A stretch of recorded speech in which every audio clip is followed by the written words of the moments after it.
Emergency services rushed to Blackpool Promenade after a plane landed on the beach. The light aircraft was surrounded by coastguard teams and police vehicles on night of Thursday, 16 November. The two-seat, single-engine Robin 200 aircraft is understood to be operated by a flight training company.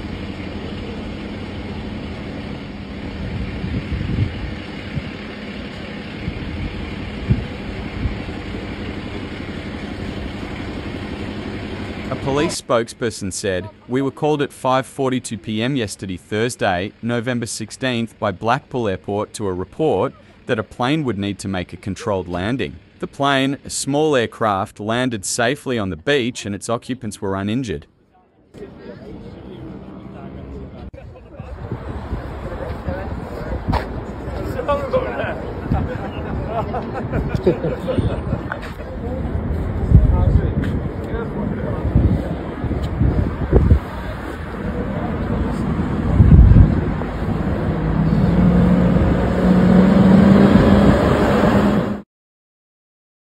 It was lifted off the beach by crane, which was brought to the area from Fleetwood. The plane was then transported to Blackpool Airport. An investigation is expected to take place to establish why the pilot was forced to bring the plane down onto the beach.